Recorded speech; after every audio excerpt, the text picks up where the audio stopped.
குறள் கூறும் அறம். பொறையுடைமை கண்ட நாம் இனி அழுக்காராமை என்ற அதிகாரம் பேசும் அறம் பார்ப்போம். அழுக்காராமை என்றால் பொறாமையின்றி இருத்தல். Freedom from envy.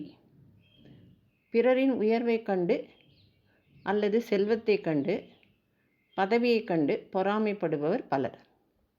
பொறாமை என்ற உணர்வு அது கொண்டவரை மன ரீதியாகவும் உடல் ரீதியாகவும் மிகவும் பாதிக்கும். இது கோபம், பகைமை போன்ற வேண்டத்தகாததை உருவாக்கி அமைதியை குலைக்கும். ஆகவே அவர்களின் வீழ்ச்சிக்கும் காரணமாகிவிடும். பிறரின் வெற்றியை கண்டு சிலர் பொறாமைப்படுவர். இதனால் அவர்களின் சொந்த திறமைகளை வளர்த்து கொள்ளவும் முடியாது, முன்னேற்றத்தையும் தடுக்கும். பொறாமையின்மையே நல்ல அறம். அதை கடைப்பிடிப்பதே நம் போன்றவர்களின் கடமை.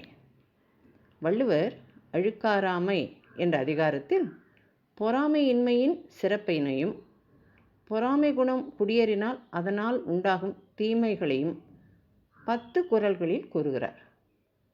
ஒருவர் தம் நெஞ்சத்தில் பொறாமை கொள்ளாமல் இருப்பதை தம் ஒழுக்க நெறியாக கொள்ள வேண்டும் என்பதை ஒழுக்காரா கொள்க ஒருவன் தன் நெஞ்சத்து அழுக்காறு இல்லாத இயல்பு என்ற குறளில் கூற ஆரம்பிக்கிறார். யாரிடத்திலும் பொறாமை கொள்ளாதிருப்பதே மிக பெரிய சிறப்பாம். அதற்கு ஒப்பான சிறப்பேதும் இல்லை. அதோடு பிறர் உயர்வை போற்றாமல் பொறாமை கொள்பவர் அறவழியில் தம் உயர்வை விரும்பாதவரே. தீய நெறியால் துன்பம் வருவதை அறிந்தவர் பொறாமை கொண்டு பொல்லாதன செய்ய மாட்டார். இதனை அழுக்காற்றின் அல்லவை செய்யார், இழுக்காற்றின் ஏதம் படுவாக்கு அறிந்து என்ற குறளில் கூறுகிறார் வள்ளுவர். பகைவர் கேடு செய்ய தவறினாலும் பொறாமை என்னும் குணம் கொண்டவர்களை அப்பொறாமையே கேடு செய்ய தவறாதாம். ஆகவே ஒருவருக்கு பொறாமையே போதும், வேறு வெளிப்பகை எதுவும் வேண்டாம். பொறாமை கொள்பவனின் உறவினர் கூட உடை உணவு இன்றி தவிப்பர் என்றும், பொறாமை உடையவனை காணும் திருமகள் அவனை மூதேவியிடம் ஒப்படைத்து விடுவாள் என்றும் கூறியதோடு, பொறாமை என்னும் பாவ செயல் பொருளையும் அழிக்கும், தீய வழியிலும் செலுத்தும் என்பதை அழுக்காறு என ஒரு பாவி திருச்செற்ற தீயுழி உய்த்துவிடும் என்ற குறளில் எச்சரிக்கிறார். பொறாமை கொள்பவனின் செல்வம் நினைத்த அளவில் கெட்டழியும். ஆயின் பொறாமை கொள்ளாதவனுக்கோ அவனின் வறுமை அழிந்து நலம் பல தரும் என்கிறார். அதனால் பொறாமை கொண்டு பெருமை பெற்றவரும் இல்லை, பொறாமையின்றி சிறுமை உற்றவரும் இல்லை என கூறி இவ்வதிகாரத்தை முடிக்கிறார்.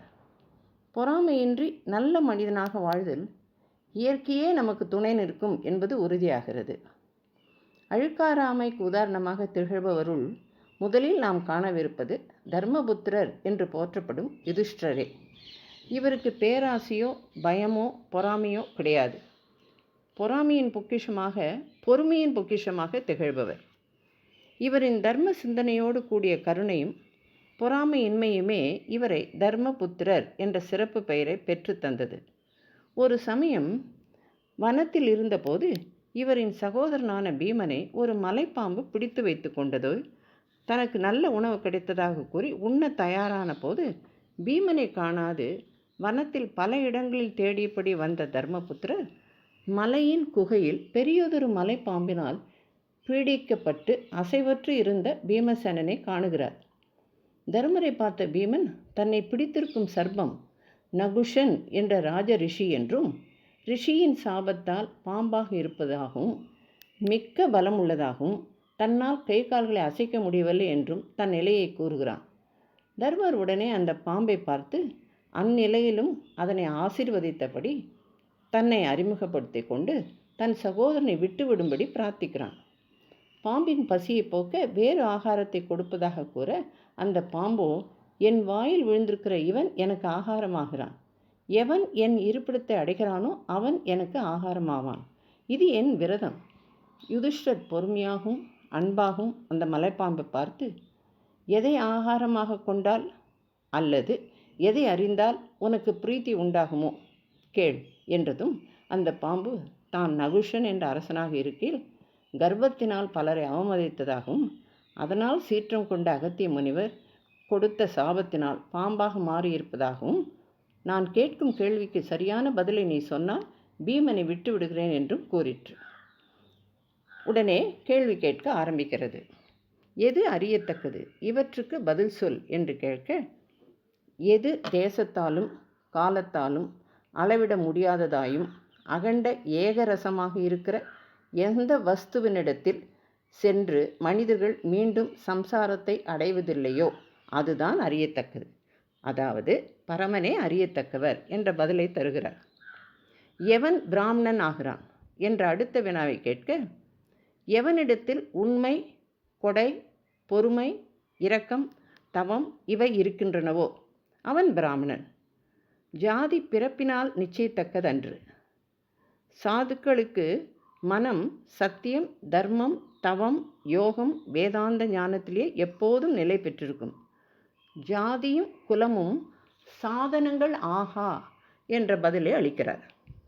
எந்த கர்மாவை செய்தால் மனிதன் இப்பொழுது உள்ளதை விட உயர்ந்த கதியை அடைவான் என்று கேள்வி கேட்கிறது அந்த பாம்பு. சத்பாத்திரத்தில் தானம் செய்தல், இனிமையாக பேசுதல், உண்மையையே பேசுதல், பொறாமையில்லாது இருத்தல், அகிம்சையை பற்றுதல் ஆகியவற்றையை மனிதன் உயர்ந்த கதியை அடைகிறான் என்று பதிலளித்தார் தர்மர். தானத்தை விட சத்தியம் உயர்ந்ததா, சத்தியத்தை விடவும் தானம் உயர்ந்ததா, அகிம்சை, இன்சொல் இவற்றுள் எது சிறந்தது என்ற வினாவை மீண்டும் எழுப்புகிறது. தானம், சத்தியம், இன்சொல், அகிம்சை ஆகியவற்றின் செயல்தன்மையை பொறுத்து அவற்றுக்கு பெருமை சிறுமை பேசப்படுகிறது. சில சமயத்தில் தானம் செய்வதை விட சத்தியமே உயர்ந்தது, சில சமயம் இன்சொல்லும் சில சமயம் அகிம்சையும் உயர்ந்தவை ஆகின்றன. பெருமையும் சிறுமையும் பயனை பொறுத்தவையாகும். இது போன்ற பல கேள்விகள் இவற்றில் ஒரு சிறிதே இங்கு காட்டப்பட்டன. மிக்க துன்பத்தை உண்டு பண்ணி கொண்டிருந்த என் சாபம் சாதுவான உன்னுடன் பேசியதில் நாசமடைந்தது. 1000 பிரம்ம ரிஷிகள் என் பல்லைக்கு தூக்கினார்கள். அந்த பாகவத அபசாரத்தினால் நான் நழுவி விழுந்தேன். அகத்திய மகரிஷி சர்ப்பமாகி நாசமடைவாய் என்று என்னை சபித்து விட்டார். அந்த க்ஷணமே விமானத்திலிருந்து நழுவி மனித லட்சணங்கள் போய் பாம்பாகி தலைகீழாக விழுந்துவிட்டேன் என்கிறான் அந்த நகுஷன் என்ற பாம்பு. மன்னிப்பு கேட்டபடி அகத்திய முனிவரிடம் சாப விமோசனம் கேட்க, தர்மபுத்திரனான யுதிஷ்டன் உன்னை சாபத்திலிருந்து விடுவிப்பான் என்று அனுகிரகம் செய்தார் என்று சொல்லி தன் கதையை முடித்தது நகுஷ ராஜா. இப்பொழுது மலைப்பாம்பாக இருக்கும், சாபத்திலிருந்து விடுபட்டது. மற்றவை அடுத்த பகுதியில் பார்ப்போம். ஜெய் ஸ்ரீ ராமானுஜா.